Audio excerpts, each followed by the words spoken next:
Bingo Blitz rules. If your bingo has ads in it, That's not a bingo. if it doesn't have the coolest tournaments, mini games, and the most breathtaking design, Nope, not a bingo. if your bingo moment makes you feel so excited that you just want to burst in joy and scream out loud, bingo! Sorry, so you're playing... Bingo Blitz? Now that's a bingo. Go for a world of excitement with Bingo Blitz, the #1 free bingo game. Download Bingo Blitz and play for free. Now that's a bingo. Being a marketer's no sweat. You just have to manage dozens of channels, launch hundreds of campaigns, score thousands of leads, and okay, fine. It's a lot of sweat. Unless you have HubSpot's AI-powered marketing tools to help you do all that and more. Get started at HubSpot.com/marketers. This episode is brought to you by Amazon. The holidays are here, and you know what that means? It's time to get your friends and family the gifts they deserve. Take the stress out of shopping with Amazon's great deals and low prices on a huge range of items from toys to tech and much more. Whoever you're gifting for, Amazon has great prices on everything you need this holiday season. Shop early holiday deals now.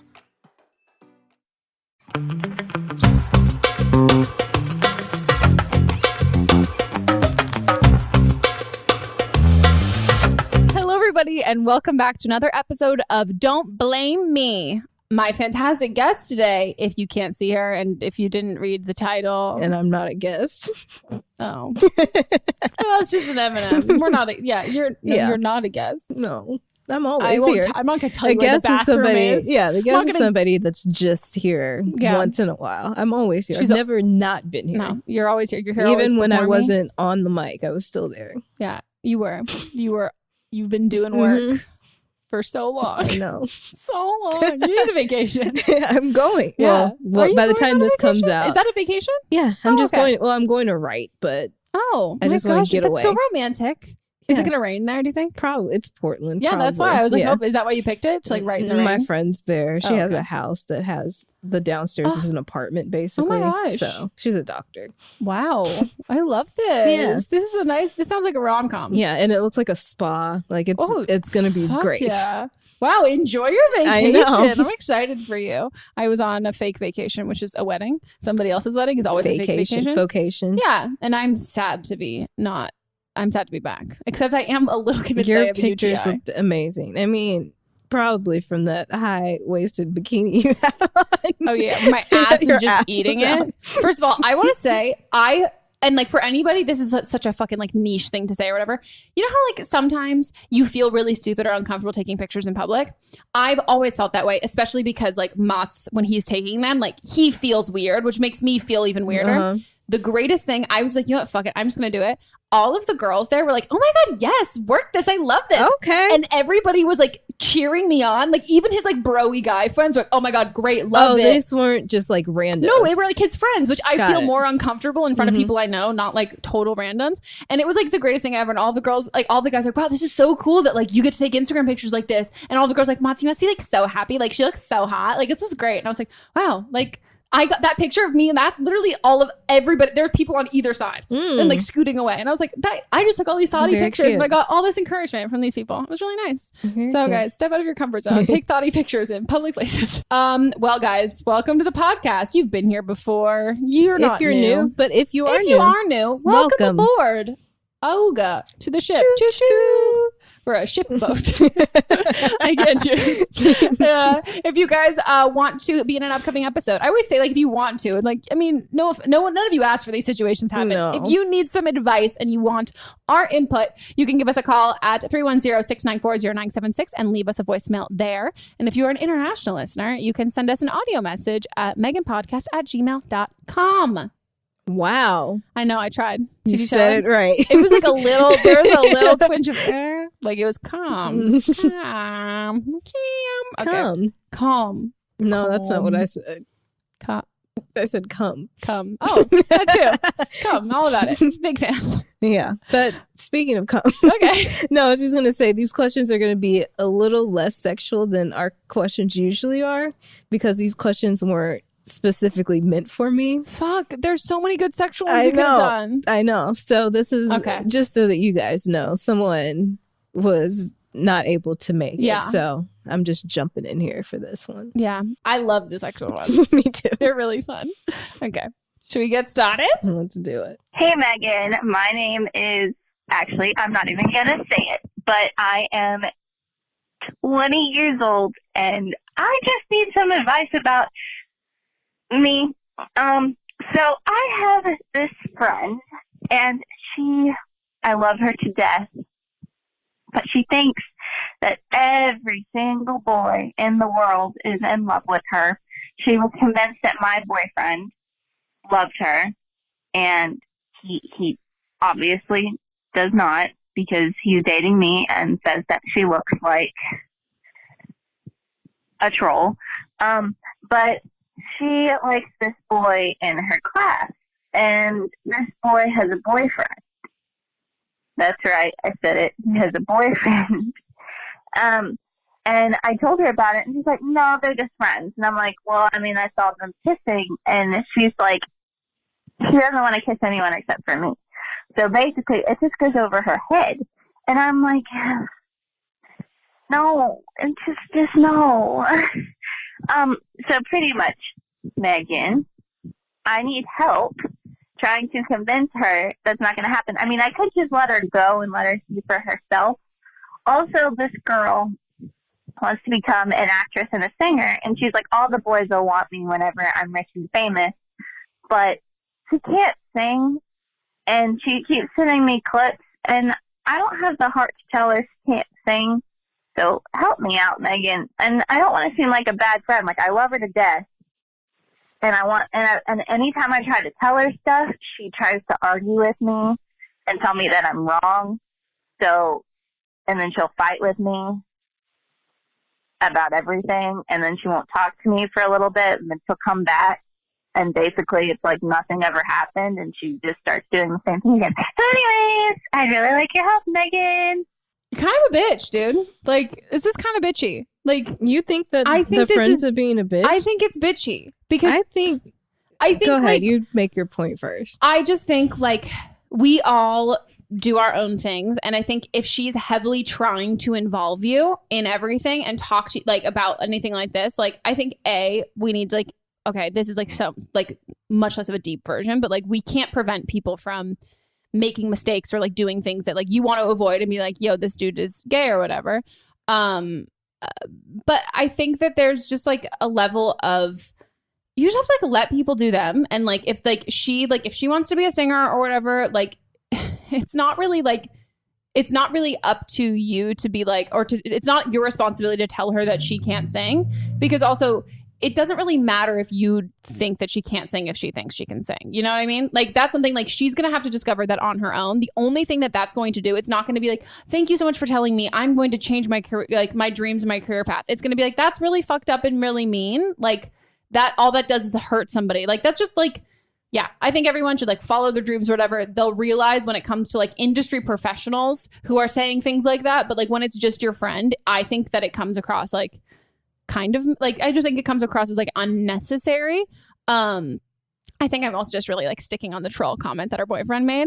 That was mean. That's mean. That was mean. I think that's mean. But I think also like if she like, who the fuck cares if she thinks everybody's into her? Like when she thought your boyfriend was into like her, like into, that's problematic, and that's also like weird and difficult to like navigate, to be like, no, we're dating, like he's not into you and that.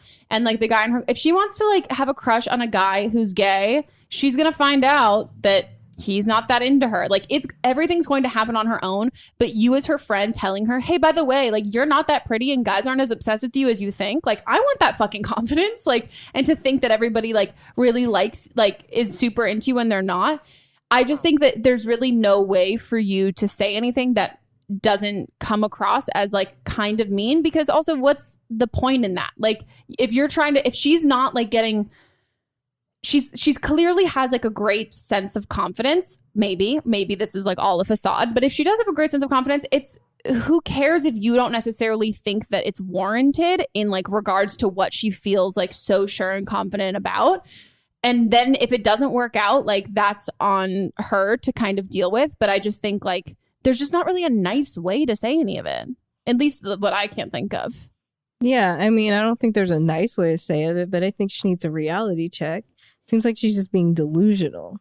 Like, Yeah, like no, if somebody was like thinks that Mats is in love with them, wouldn't you like? No, so that's the one that I think that I'd be like, okay, that's And if she's like that with everyone, I wouldn't. The troll thing, that was me. Yeah. I would never mention that. But I'd be like everyone isn't, especially like this gay guy. Like she could end up getting her heart broken if she doesn't have. Maybe she needs to. Maybe. I think we're both. I think she also needs a reality check. But I think like if she's this in her own world, I don't know that you're going to be able to get through as a friend. I would, for me, I would be like upfront with her. Yeah. What would you say? And then, well, I'm a mean person, so I would just That's why say, I would just be say. like, girl, like he's gay, he doesn't like you. Like everyone isn't in love with you. Like that's great that you have that confidence, but like your pussy isn't magical. Yeah. That's how I would say it. Yeah. And then like with the career thing, you don't want, like, if she's going to be focused on this one thing and she's not good at it, she could be focusing her attention on something that she's actually good at. Yeah. And it kind of reminds me like Brooklyn Nine-Nine. I know. Where there's this guy, he wanted to be a Broadway star, and they had convinced him to quit his job, and then he actually sang, and he was terrible. Okay, first of all, he wasn't that bad with some training. He was really bad.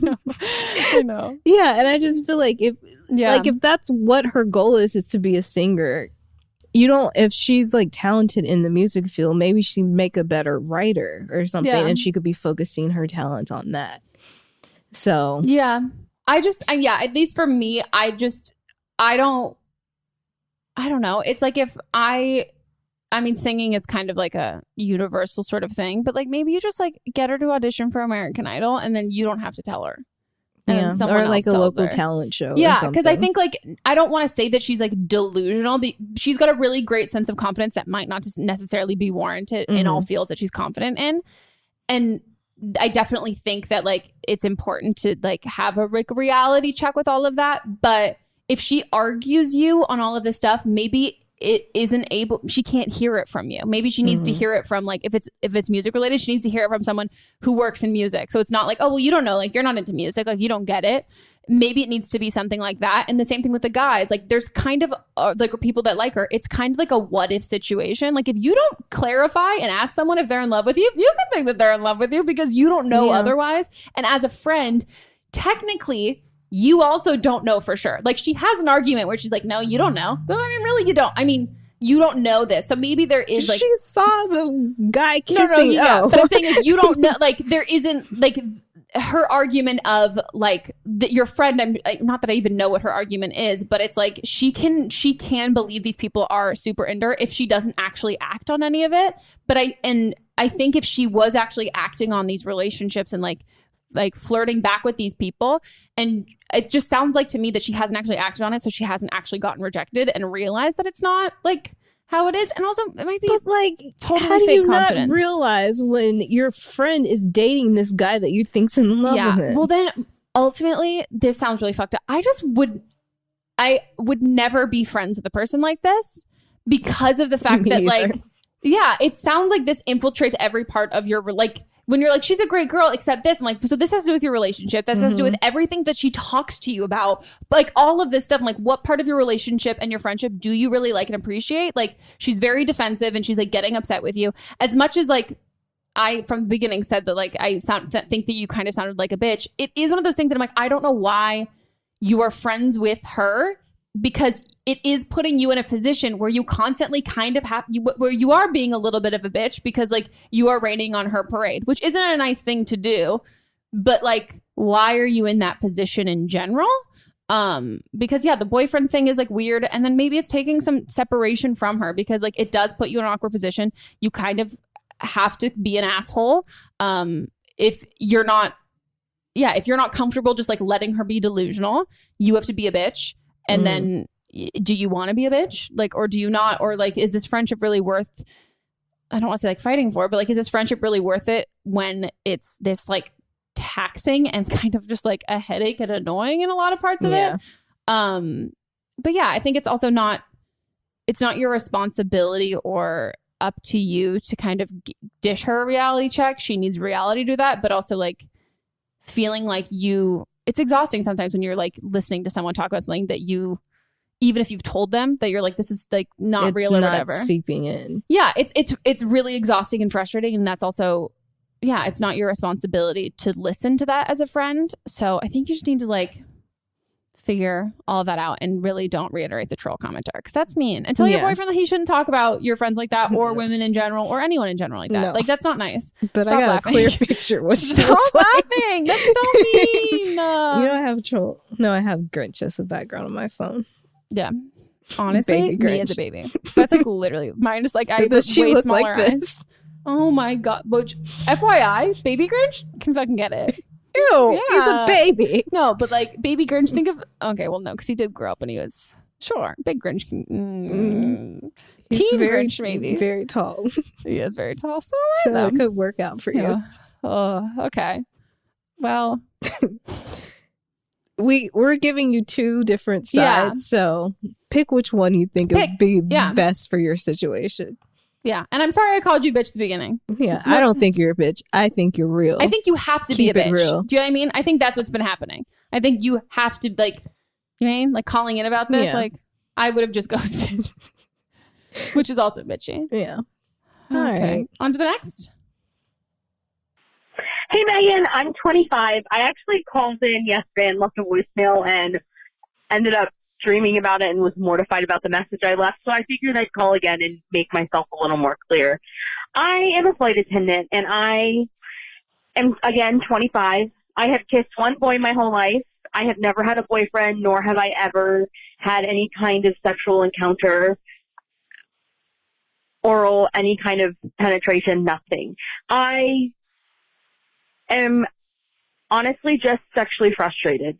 I feel like I'm missing out on a lot in life with experiencing anything that has to do with anything sexual. I am not looking for a one-night stand. I'm definitely I'm putting myself out there looking for some sort of companionship. I've tried the dating app. It hasn't really been working.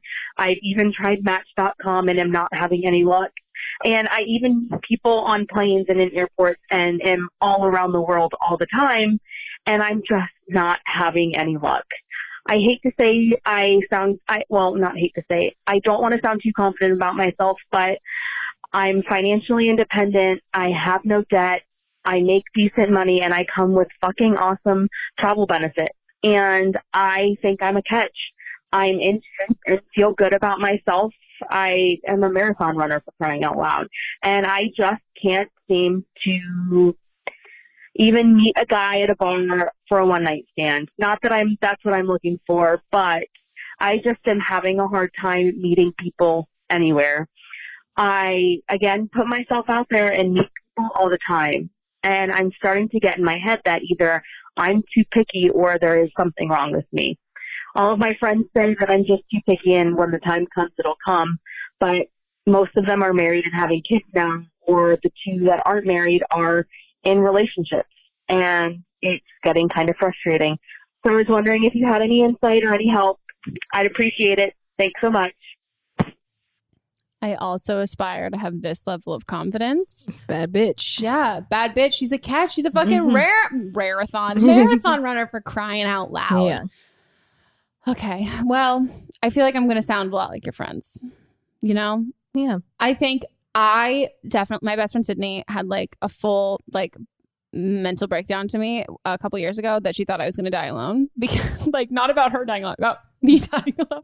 And I was like, what the fuck? Because she said that I was too picky, and not in the sense that like I was like ruling out guys once I talked to them, but I was ruling everybody out before I really gave them a chance. Mm-hmm. And then I had made way too narrow of a pool that like I just really wasn't making enough of an effort. And I want to know, like, when you say you tried the dating apps, here's the thing with dating apps. You can literally be on dating apps for like, a dating app doesn't work until it does. It's like a relationship in general. We're like, oh, they really haven't worked for me. It's like, I don't know anybody who's been like, yeah, my last 5 boyfriends I've all met on dating apps. Like, it's sifting through a lot, and it doesn't work, and it doesn't work until it does. And like, even people who've gone on multiple dates, like they could have gotten ghosted. They've had like, I've had friends who like, they have, if you consider like multiple meeting up with guys and going on dates, like success through dating apps, like, yeah, but they got dumped a lot on dating apps. Like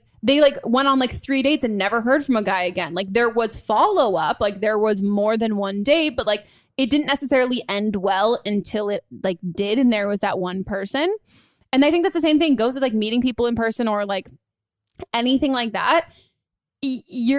It's not going to be easy, and it's not going to be a plethora of people. It's going to be one person. And like, it's going to take a while before that happens. And it's sucks that like dating apps especially are something, and dating in general, it's something that you have to actively be doing. It's not going to fall in your lap. Dicks don't just fall in your lap. At least the dicks that you want don't just fall in your lap. Yeah. They're like, yeah. And I also want to, if you're like hanging out at airports and you are a hot flight attendant, the guys who I feel like are probably hitting on you are not cool guys, not good guys. A guy, if he sees like a girl who like is literally at work in her work uniform, looking pretty and put together, his first assumption is I'm definitely not going to like, I'm not going to be that sleazy guy because I'm sure she gets hit on all of the time. And also she probably has a boyfriend. So I think dating apps especially would be a great thing for you. And also making the first move because you are in like the power position of being like at work. Like if you're on like anything like that, if you flirt with someone, you're letting them know like, hi, I'm interested in you and I'm single and it's okay. Because a good guy, like all of my friends who are good guys, like all of my friends are good guys. Like they're not shitty. None of them would ever, like they don't hit on bartenders. They're like, no, I'm not going to do that. But if a girl, like a bartender girl, so she's like, if she's into them, he's like, no, if I saw her on a dating app, I would totally do that. But like, I'm not going to do that because I'm sure they get bombarded all the time. And I don't want to make anyone feel uncomfortable at their job. Right. And it's like in that position, it's like, it's the same for you. You have to be nice to people. That's part of your job. And sometimes people might mistake your niceness for flirting. But if you flirt back, then that's a signal. Yeah. Like, hey. I think making the first like flirting move that way. And then I think being active on dating apps and like not just waiting for people to message you. You need to message them. I mean, I definitely was guilty of like being that girl who like when I was single, my friends would go out and we'd go to bars. I'm like, why is no one talking to us? Literally my friends and I would go out. I've probably been, the number of times I've been approached by people in person, it's a number. The number of times that I've been approached by somebody that I find mildly that I'd be into, 0. Yeah. Anytime someone comes up and hits on me, it's a creepy fucking dude. Like that's not really how things happen. Good guys aren't going to be like, oh, we've said this, like aren't like the good guy or like, oh, I'm a good guy, I never do this kind of thing. It doesn't really happen. We see it in like romantic comedies and movies that it's like this like wholesome great guy who just wants a relationship and isn't skeevy at all and didn't just take his wedding ring off and put it in his pocket. Like he's the one coming up to me and like our meet cute at a coffee shop. Good guys don't want to make women feel uncomfortable and feel threatened, especially at work.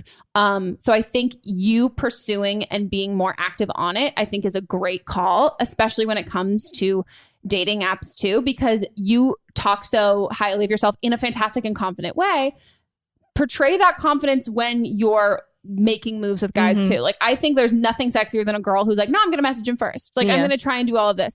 And a lot of the time they're not going to respond. Sometimes they're going to respond. It's going to be great. But I think it's about giving people an opportunity to surprise you. Guys have terrible dating app profiles. Like they're so bad. Oh yeah. Listen to our bonus episodes. Yeah. You can, like in the first few ones we talk about how bad they are. So bad. And I've like looked at my guy friends who are fucking catches and I'm like, oh my God, I would never fucking swipe right on you. Like this is like your personality isn't showing through. Like you look like such a dweeb or you look like such a douche. Like I think that like if you can focus on conversation, not their profile, and if you guys vibe in conversation and then meet up and hang out with people, obviously in a safe way, but don't eliminate people based on like really arbitrary things that don't have to do with your conversation you have with them. Like have your deal breakers, have the things that like is a must for you, like someone like age or where, I mean, for political you, I guess location isn't one. Yeah, locations isn't. Political views and all of that stuff. And then from there, focus on the conversation. Don't focus on like, but he has this like one picture and like, this is like kind of gross and like, he's got this. And because that was my biggest issue was that I was ruling so many people out for things that I was reading them as saying like, oh, this is so douchey and gross. I'm like, yeah, but that doesn't mean they're douchey and gross. Yeah. I just happen to dislike this thing. And that doesn't, it's not like a defining character trait of them. Like they didn't do this to like wean me out. Like it doesn't mean as much as I was giving it like weight to mean. But I think like it sucks that it's definitely a long game. And also I know so many fucking great girls who are single, which sucks. Have you seen that meme where it's like, have I looked in the mirror? Yes. No, yeah, literally. Have you seen the meme that it's like, all of my girlfriends I know are like fantastic. They like go to workout classes. They drink green juice. They like juggle all of these things. Their boyfriends almost tried to make a dinner reservation once. Yeah. And I was like, that's good.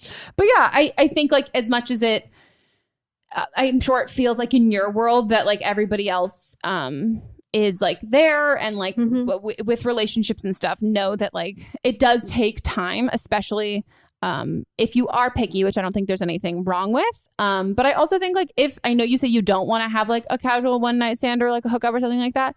But hey, girl, if you're horny, like get yourself off. But then also know that like if you want to have a one night stand, that's also okay. Yeah. I think a lot of the time people who don't have a ton of sexual experience then are like, oh no, now I have to get into a relationship. I can't just like hook up with someone. Like you can if you want to. But I'll piggyback off that.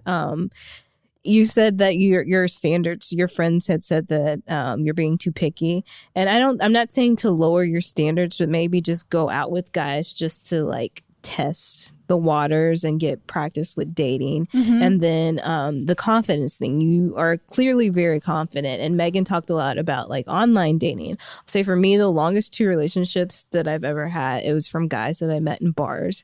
And the first one was a guy that I was just with my friend, and I was like, the next hot guy that walks in here, I bet I can get him. And he walked in, and then like I got him, and we dated for like 2 years. And then I'm sure he loved that story too. He's like, yeah. And then the next one was when I first moved here to LA. And it was the very first night I went out to a bar, and there was a guy that I thought it was cute, and I just went up to him, and we dated for a while too. So it's just like you're confident. Maybe just like Megan said, making the first move. Yeah, you can do it. I have all the trust in you that you can do it. Yeah, I mean, I don't want to say this is like a, oh my god, like I'm so cool and like cute and all of that, but like my friends and I, when we were single, we hardly ever got approached by guys ever. Like I can tell you, like when Mons and I started dating, he was like, oh no, I bet you get hit on bars all the time. I was like, no. Literally never. Rarely get hit on. Usually if I'm getting hit on, it's a guy who's toothless and is in like the Ralph's parking lot, and he's like, hello, pretty. Where do you live? Yeah. Where you have to like switch one of your rings and be like, I'm married. You got your keys in your hand. You're like, fuck off, dude. Yeah. Like it's just like we have this, and I definitely was guilty of this idea of thinking that like, oh, like if I just stand and like look pretty, guys are gonna come approach me and talk to me, and like I'm I don't know, like it. Guys are intimidated, I would say. They would think that they would get crushed if they came up. And they also assume a lot of the times too, if they like a lot of guys like they'll, and like Matza said this too before, where he was like, no, if I saw you in a bar, I always ask him like, if you saw me in a bar, would you come up to me? He's like, I would probably assume that you had a boyfriend, and I would also probably assume you would shut me down in like a really mean way. And I was like, ooh, nice. That's the vibe I give off. You're fine. You're gonna be fine. Also, I got into like finding flight attendant YouTube videos, like flight attendants who are like our vloggers and like have like Instagram accounts. Oh my god, I'm obsessed. I didn't know that was a thing. Yeah, you should also do that too. Maybe you already do that. It's really fun. They're always like really like cute, and they do their like, oh my god, I woke up and like we just had a red eye, and like so they're like, I have to get ready like so fast, and they look like amazing. And I'm like, holy shit, it's fantastic. I'm a big fan. So make a YouTube channel. It doesn't help you find get some dick. No, do things that take you out. Yeah, go out. On to the next. Hi, Megan. I'm 22 years old, and my boyfriend and I have been together for 4 years. He is about 2 years behind me in college, so I'm about to graduate next semester with my bachelor's degree, and he'll be graduating at the same time with his associates from community college. So essentially, his parents really want him to go to the university that's really close to their house, and he's living with them right now. But my dreams are to go to law school when I graduate. And the closest law school to us is about 4 hours away. It's on the other side of the state. So ever since I started talking about going there, his family has been trying to talk me out of it and saying that his career is more important than my own because I'm going to have kids one day and have to walk away from it. And I just don't agree with that.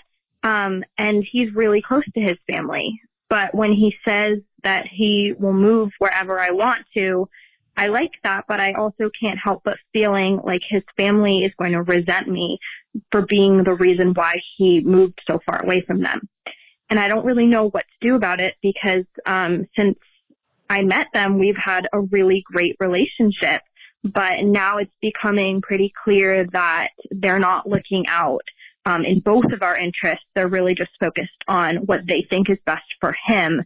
And I feel like they don't really care about my future. So I need some advice. Thanks. I'm sorry I laughed, but I literally laughed because I'm like, I don't know how these people are still alive. Like what year is it? Is it 2019? Literally, my God, I applaud you for your self-control. I genuinely think I would have taken a butter knife and stabbed them all. If someone fucking said that to me, I'd literally go, I'm sorry, bitch. What the fuck did you like? Yeah. Holy fucking shit. This is when we go to I think the first quotable moment of the show. If you have an Apple TV, you cannot be a racist. If you are living in this day and age and you're going to tell your son's girlfriend, no, your career, like verbatim, your career is not as important because you're going to have babies one day. Do they realize that you are not just like a gestational tank to grow humans? Right. You like are a human? You're already like, bitch, law school. He just got his associate's degree. Not to shit on him in his community college. You've got your bachelor's degree. They should be kissing the fucking ground you walk on. Like, I can't believe you're dating our son. Thank you so much. You're 2 years ahead of him already. Like, my God, mothers and their sons. Does he have an older brother? Do you think he's the baby? I think he's might be only child. Maybe. My God. Moral of the story. Mothers and their I can't have sons. It's his whole family though. No, but that's the matriarch. That's what happens though when you are the woman of the family. Holy fucking shit. Okay, here's what I would say. I think I am, if you follow me on Twitter, I'm a big believer in I am not here for anybody else's, I'm not here to handhold anybody else through their small-minded, backwards, 18th century fucking mindset at all. And I'm not here to like slowly ease you into feminism and teaching you about all of this stuff. I am like here for saying your piece and being like, I am smart as fuck. I'm going to law school. I am ahead of everything. I am not a fucking baby maker. I am not just going to lay fucking eggs and pop out babies. My entire reason of being on this planet is not to pop out fucking grandkids for you and to be in a kitchen. Like, that's not what I'm here for. I'm going to go to law school. If your son wants to be a strong man and follow a strong woman to do what he wants to do, which clearly he's been dating me for all this time. And he wants to do it. And he's into, and this is what he wants, then you need to sit the fuck down, get some knitting, get a fucking hobby, like read a book, turn off fucking Fox News and realize that like you cannot talk to women like that, especially as a woman. Like it is a completely fucked up thing.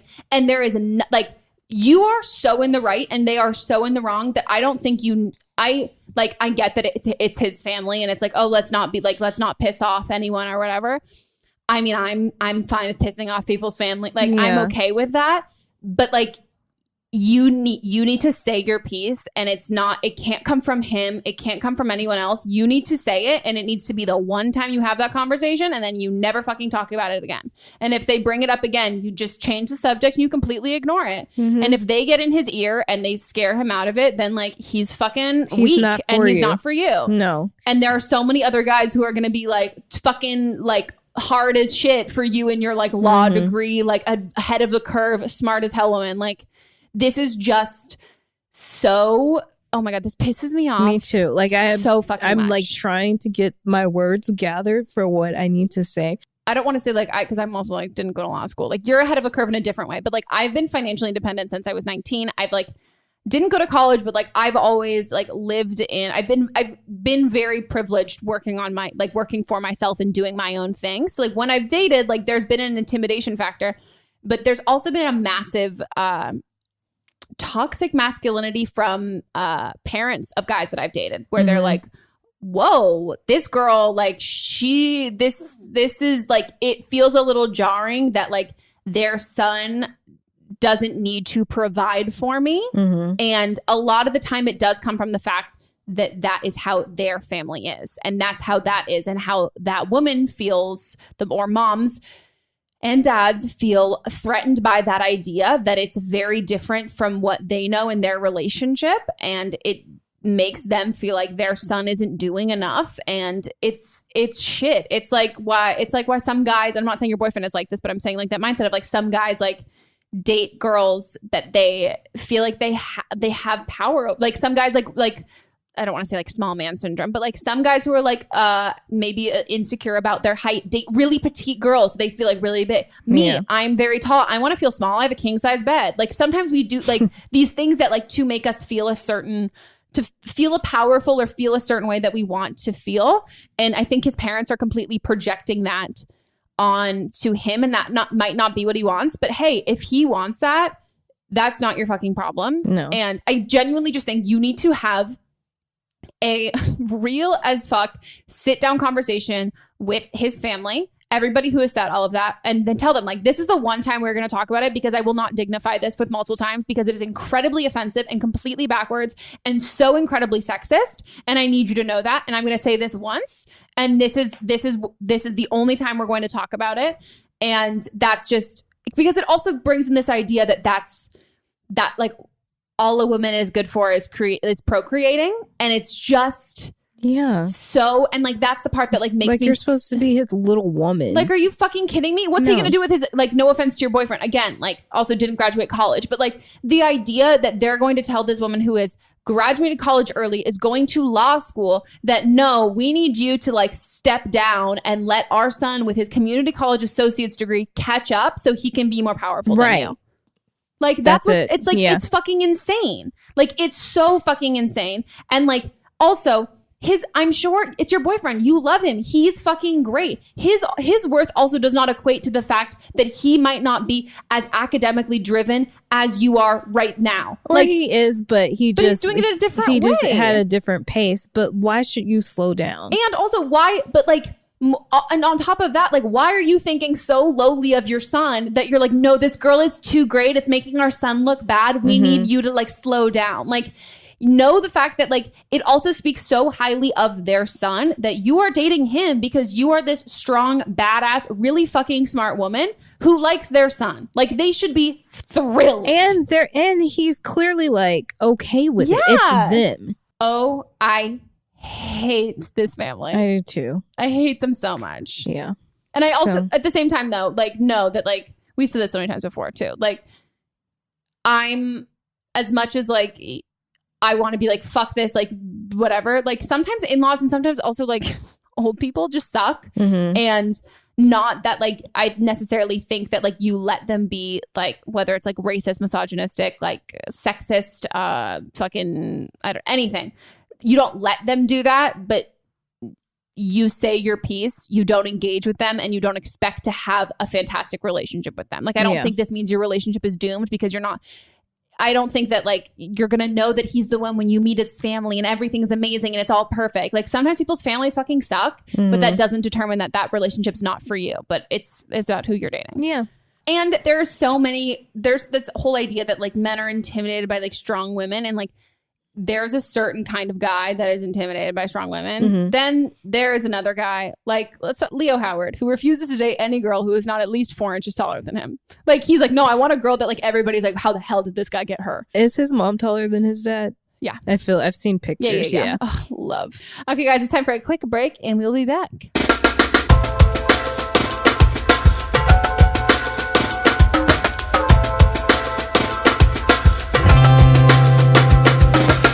What is up, guys? We're back from our break. How was it for you? Was it good for everybody? Oh my God, did you hear my neck crack in the mic? I didn't hear. I thought you hit your mouth. No, that was my neck. Oh, well, so you did hear it. Thank you so much for your support. You're welcome. Shall we get on to the next? Hi, Megan. I'm 21 years old, and I have a question that relates to finances and relationships. So I'm 21. I've been with my boyfriend for 1 year, and we are now thinking of moving in together. He seems to really want this more than me because he got financial aid to cover almost all of his tuition. either his tuition or his housing. And I didn't get any financial aid because my family income does not qualify for that. So although my family's income is higher than his, my parents aren't willing to pay for my tuition and neither my housing, which I completely understand, and I don't want them to because it's my schooling. I should be the one responsible. So the problem is that he is looking for housing options and expects us to pay both equally. And I don't know how to stress to him that I find it a little unfair, considering that I will know that I am giving up my last dollars and have to worry about tuition and have to worry about housing, while knowing that he is only paying for one of those things. So either he's paying for tuition or for his housing. Yet he expects us to pay half and half. And he's a great boyfriend. He is never stingy. He takes great care of me. But how do I stress out to him nicely that right now at the moment he can't? Wants to live on his own, he can do that, but he also cannot afford it. So I keep telling him, well, then get a roommate. I'll be happy to visit you. But he says, no, the only way he wants me to be his roommate. So in a way, subconsciously, he doesn't realize it, I think, but he is in a way making me pay for half of it. And I just don't know how to stress to him that I am not financially ready right now. Please let me know what you think about this and whether you think it's fair or not and how I can stress it out to him. Thanks, Megan. Okay. My first thing is, if you need financial aid and your parents don't qualify, there is something you can do. I forgot exactly what it was called, but I had to do this where you can like make a claim against it and you can still get financial aid if you need to. Yeah, because you're paying for yourself. Yeah. Second, if you guys weren't rooming together, where would you be living? Yeah, that's my question. Because ultimately, no offense, but like him getting financial aid and everything like that, it's on a need basis. And I also, when I was in college for a hot second, did not qualify. And I was paying for it all myself. Mm-hmm. But when I lived with roommates and everything like that, like I still pay, like it wasn't like they had to pay more because that was what it is. Like it's not your life in the same way. Like if you had a roommate who you didn't know was on financial aid and you guys are splitting the rent, like it's still going to be divided like that because it's not anyone else's responsibility to carry the other person financially. Mm-hmm. It does make it difficult because you're in a relationship, so you have these like knowings of these things, and like money is a really awkward thing. But that's what I'm wondering, like because you're saying to him, like, why don't you just get another roommate? To me, it sounds like you don't want to live with him, and you don't need to. Like, you have another living situation that works for you financially. Yeah. In which case, I think in general, if you're like someone wanting to move in with you and you're hesitating at all, I actually just went through this with my friend who her and her boyfriend just broke up, and I was like, you're welcome for telling you no. She was like, I feel like I just like it's not clicking that I want to move in together, and like he's really doing it. Should I just do it? And I was like, no, it should not. Moving in together, like there obviously sometimes where like it's a need basis, like financially you really, really need to, and it's not like an emotional thing, but like you should both be so gung-ho on it because it's incredibly hard. And this sounds like there's no way that there's not going to be a lot of resentment, because I do think I don't think it is fair to ask him to pay more. Yeah. Because like his finances are his finances and yours are yours. And as much as it sucks that your parents don't qualify, you're paying for this. And I don't want to like put words in your mouth or whatever, but I'm gonna say from my own experience, like, I guess it will actually slip, but like I was making money, and I'm pretty sure I was making more money than my parents by the time I was in college, but I was making money. So I was paying for it. But at the end of the day, when your family has money, not even like a huge amount, but isn't qualifying for financial aid, as much as it sucks that you are the one paying for it and you're not getting any of that aspect of it, there is a cushion that you have. If something were to fucking go wrong, that you got in an accident and you couldn't work to pay for this, your family can contribute some of that. And he doesn't have that. Yeah. Like, and that's something that like, as much as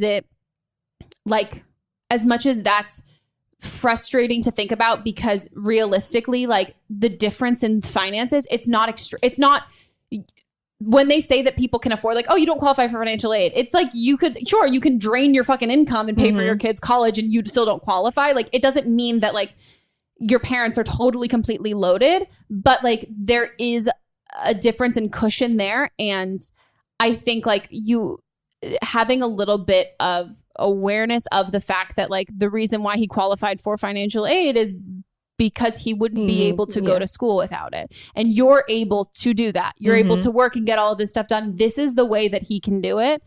And it's not your place to I don't want to say offer judgment or whatever, but it's not your place to be like, okay, well then if you get this deal, now we have to be even, because you're trying to make it even in your mind. Do you know what I mean? Like you're trying to be like, well, if he's not paying for this, then he should pay for more of this. Yeah. But it's like, you don't want to split the rent evenly when that's what's fair. Ow, gosh, I hit it hard. But that's what's fair. It looks like you hit it this way. And then I like brought it back. But yeah, I also just think the best way to avoid this is don't move in with him in general. Yeah, I don't think you should move in with him. I also don't think though that he's being manipulative and trying to get you to live with him so he pays half the rent. It sounds like you're not being completely truthful. Yeah. And I would just don't even make it financially based. Like if you don't want to, just say like, we're not ready. Just like, I'm really like, I'm cool with my living situation. I really like you and I really like dating you, but like, I'm really happy with where I'm at right now. And like, I want us when we move in together, like I like want to save that. Like I want to enjoy this part of the relationship while we're here. And like all of this, like right now. And he just needs to accept that. But he needs, it's his responsibility to find other roommates and stuff. It's not up to you for him to be like, well, if I'm just, then like, what the fuck is he gonna do then? Like not go to school anymore because you won't live with him? Yeah. Like, yeah. But yeah, just a year is really quick. I always want to say a year is really quick to move in with someone. Especially in college. Yeah, because I was like, Mats and I definitely moved in together way before that, but like. But you guys were friends and you both had jobs and both financially stable. And he technically had another apartment, but I wouldn't let him officially move in for a really long time until he was like, by the way, I'm fucking moving in. This is a completely different type of situation. Like you guys are 21. College. You're in college. You don't have the finances that you want right now at this point. I don't think it's just a good idea to be moving in. Also, together, all of the couples I knew in college that lived together were super fucking weird because I didn't know anybody except for this one girl I went to high school with. Yeah, and I would know one girl, and then I'd be like, never see her again. Yeah, poof. Like it's just not. Yeah, you don't. I don't know. I'm just not here for that. Yeah, wait. It's always the answer. Hi, Megan. I am 22 years old, and I have a boyfriend who is 25. My problem is his mom. A little background, she's 50-something years old, and she has 5 children, and she has 3 different jobs. My problem is that of all her 5 children, she keeps going to her youngest son, my boyfriend, for money.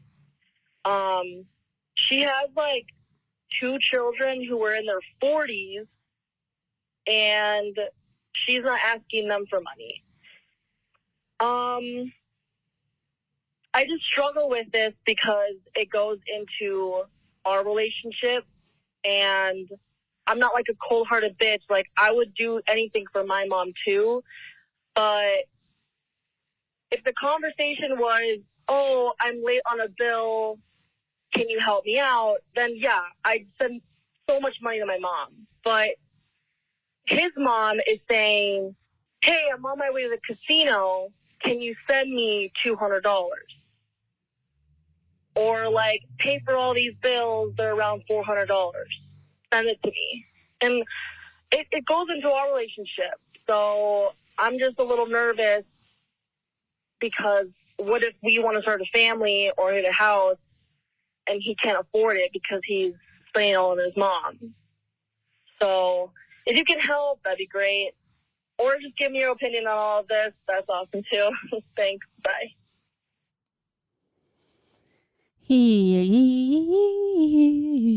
I really think you kind of answered, I mean, like your own question, like the way that you said, like you would, it's not your mom. And the way that you said if your mom was late on a bill, you would send her all of this money immediately. Mm-hmm. The reason why you feel weird and uncomfortable about this and it seems so ridiculous is because it's not your mom. It's not your you don't have those emotional ties to it. And I also want to say I think the reason why she's probably going to her youngest son is because her oldest kids who have families are like, no, we have kids, we have money, we have bills to pay for. If she's not continuing asking that, if your boyfriend's not the last person she's asking, the only reason why she's asking him first is because everybody else has cut her off financially. And that's the only person she still has access to, which makes a lot of sense. It really, really sucks to see someone who is in a, when their parent is, and like my therapist always talks about this kind of stuff all the time. Like when parents aren't, a parent's job is to provide for your kids, whether that's it doesn't have to be all of these things, it can be one of these things. It's also the reason why that doesn't need to be like biological birth parents. It's providing support, it's providing safety, it's providing sustenance, it's providing like safe safety is like house, but it's providing support. And when those roles get reversed, it sucks. Like it really, really, really sucks. Gambling, if this is a big gambling's an addiction. It's an addiction. Yeah.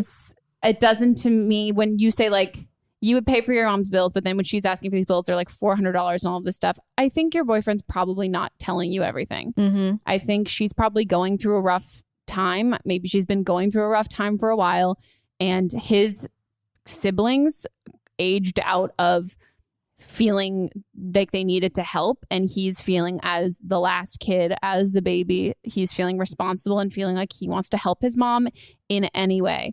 I don't think he's happy giving her this money. I think he feels it even more than you about how much it fucking sucks that like this is his situation and that like he can't save money for a trip for you guys to go on, or he's has to worry about this. Like I've got friends who pay for families' rent, and they financially are in a really tough spot when they make way more money than me, but they're in a way tougher spot financially than me because they're covering all of these other people that I don't have to think of. It's a privilege to not have to provide for somebody. And it totally sucks when that's not something that, when it's not a relationship that you sign up for, and that's also, it's his choice. It's his call. I don't think it's going to be a forever thing at all. But I think finding empathy and finding that for that situation, and knowing that like if he got to like draw out his picture perfect life, it wouldn't be having a mom who isn't financially stable and that he needs to worry about financially. And I think if there's other things going on in her life that he is stressed about, and money is the only way that he feels like he has a way to help her in any way, then he's going to do that. And it totally sucks. But I think like thinking about it in terms of your guys' future, I think it's a little selfish because it's also not his job to provide for you. Yeah. It's not his job to be able to afford a house for you. You should be able to, like, not that, okay, we're all young. We can't afford a house. Houses are too expensive right now. And like millennials. We live in LA too. That's true. But like, your goal should be that financially you want to get to that place. You want to be able to do these things, and that shouldn't be reliant on your partner being able to provide those things for you. And if that's something that's really important to you in a relationship, then maybe this isn't the right relationship for you. Yeah, you should have compassion because it is a problem. Yeah. And so there is a thing called the National Council on Problem Gambling, and they have a hotline. I'll put all these links in the show notes, but they have a hotline that you can call, or like a chat service that you can use to get help on how to help deal with this. So you just have to. She is like taking money away from your boyfriend, but he's doing this because he wants to, and he wants to help his mom. But by him giving her money when she's headed to the casino, that's also enabling her. Yeah. So maybe you can call this, and they can talk you through how you can talk to him about helping her, and then he can talk to her. Yeah. I think also I've had friends who've had to really support whether it's like emotionally or financially, like carry that baggage and like assist parents or any like adults in like family members. It's super sucky to see because like you just see someone who's being taken advantage of.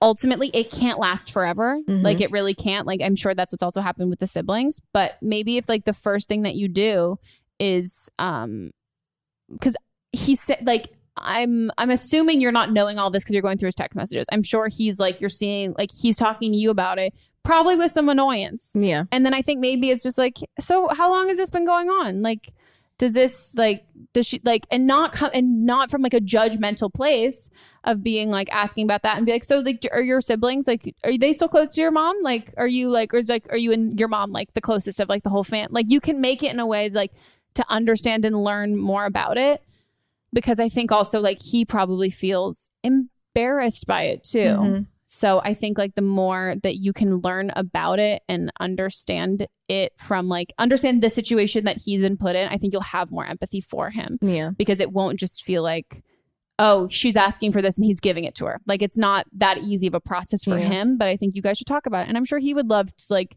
he's obviously like opening the door a little bit to like let you know what's going on. And I think that's probably him trying to get you to ask him about it so he can have someone to confide in with it. And then you guys can both like go like check it out, figure out what you guys can like do, how you can support him and like what choices he wants to make from all of this. Yeah. But yeah. Oh, okay. Is it time for Don't blame them? Woohoo! Or as Key says, don't blame them. Don't blame them. Waiting on that fucking graphic. Still waiting. He like invoices us like, well, it's a gift. No. That was yeah. your. Yeah, we're not. We didn't sign a contract to pay this. No, we don't got that. Also, where's our neon sign? You can't. Yeah. Okay, so what's this one from? This one is from the episode with Jocelyn Davis. And so the original caller, she had found out that her roommates, the people that she was going to room with, had kicked her out of her living situation. Oh, yes. And so this is someone calling with similar experience. Hi, Megan. I'm calling about a caller that was talking about how they had a difficult roommate situation and how their roommates told them that they didn't want to live with them. It's the episode with Jocelyn Davis. I just wanted to give some follow-up advice because I had the exact same situation where I was supposed to live with 3 other girls, one of which I'm still close with, 2 of which ganged up on me and told me that I couldn't live with them because I was having like a mental health crisis and they didn't want to deal with the drama. And basically what I ended up doing was I had a mental breakdown. I thought about dropping out of school. I felt so alone and horrible. But then I just ended up living alone that whole year. And it was really great. I had a good year academically. I just kind of distanced myself from those people. And I had my own space. I was able to kind of find myself and like what I need in a living situation. And I just recommend that. I understand that can be difficult financially. So the other advice is, just to live with a stranger who's busy and hopefully not going to be around all the time. But yeah, just finding yourself and being able to distance yourself from those people is really important. Good luck. That'd be me if I had stayed in school. I just had the mental breakdown and then dropped out. No, but that's like I think that's so incredibly impressive, especially when you're like not doing. After like when you're like kind of one of those like when you hit rock bottom points, that I think it's so like amazing, and I'm always like so impressed by my friends and people I know who like when they hit those things they like take it as being like, well, here's what I'm gonna do, and I'm like, holy shit, that's like I wouldn't if I was in a good place I wouldn't be like I'm just gonna like do my own thing and like have my own apartment and like crush life. Like I think that's so like I don't want to be like cheesy, but I think it just like shows like immense like strength, I think is awesome, because I think like you can feel like once you have like a full mental breakdown and you like, you know, like are laying, I think Gabby and I have talked about it before, like every couple of years, like you have one of those, I'm just laying on the bathroom floor and like someone needs to come pick me up.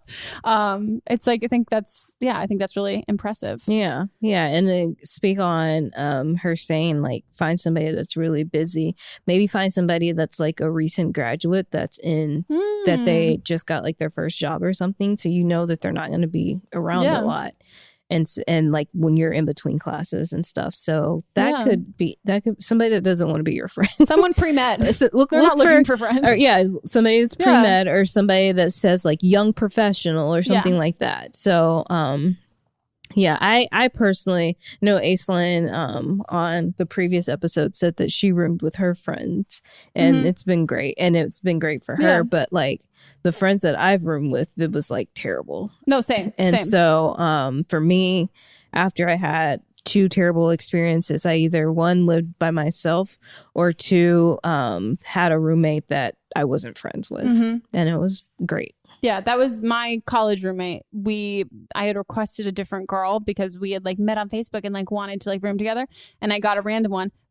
We like got along so well, but in a not because we had to, and it wasn't like we didn't feel like obliged to.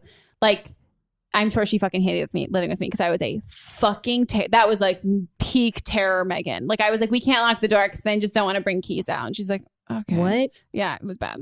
Just our hall door. This is our hall room, our hall door. We also had an RA. I loved our RA, but he also, a lot of people dropped out of the RA program. He was not very high on the list. You talked about it before. And I love him, but like it was just a whole hall of people that were just like enabling our like craziness. But she was great. And then when I ended up living with that girl that I originally wanted to live with, she was one of the reasons why I dropped out of college. Like, I think like living with someone where their only obligation to their only obligation like is that they pay their rent on time. Yeah. It makes it so much easier. And also like you think about it in the sense of being like when you like are going home and you're like, oh, I don't want to have to like say hi. Like I don't want to do a whole thing. I don't want to sit and have dinner together. Yeah, I don't want to have to catch up and like update them on everything. Like I want it to be like chill in that sense. So I think that's great advice. I think it's great advice in general. Don't live with friends. You like your friends so much more when you don't live with them all of the time. It's just sometimes you just don't want to talk to people. All right. Yeah. That's me, like all the 99% of the time. That's Mott's, and I'm like, talk to me, I'm bored. I'm a Yorkie, as our therapist says. I'm just unemployed, and I sit at home all day, and then he comes home, and I run in circles, and I'm like, talk to me. It's fun. Cute. It's a good time. Okay, well, that's our episode. That's the episode. Pew, pew, pew. Wee, wee, wee. We did it. We did it. We did it. Hooray. Oh yeah, we watched Dora. I was like, we already talked. The live action Dora actually looks pretty tight. Fucking good.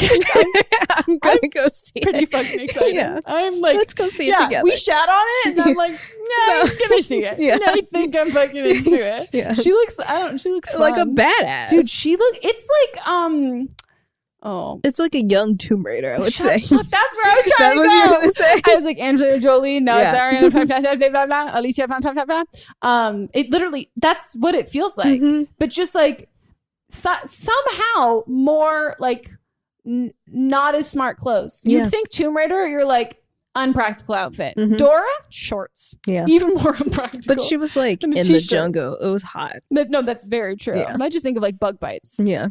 Okay, guys. Well, hopefully you enjoyed this episode. If you are watching this on YouTube, check us out on the audio version. We're on Stitcher. We're on Apple Podcasts. We're on Spotify. We're literally everywhere. We're everywhere. Check out our Patreon. Yes, check out our fucking Patreon. Do it. It's such a good time.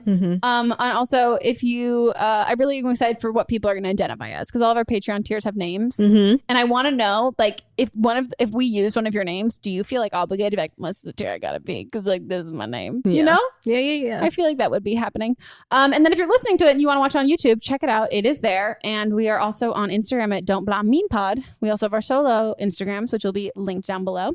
And if you guys want to, if your life is going to shit, I'm going to be like an infomercial. If your life is going to shit and you need our help, give us a phone call at 310-694-0976. Yeah. For a second, I thought that was wrong. That was right. Leave us a voicemail there. And then if you're an international listener, send us an audio file at meghanpodcast@gmail.com. Okay. Well, that's it for our episode, guys. We'll see you next time. Goodbye. Bye.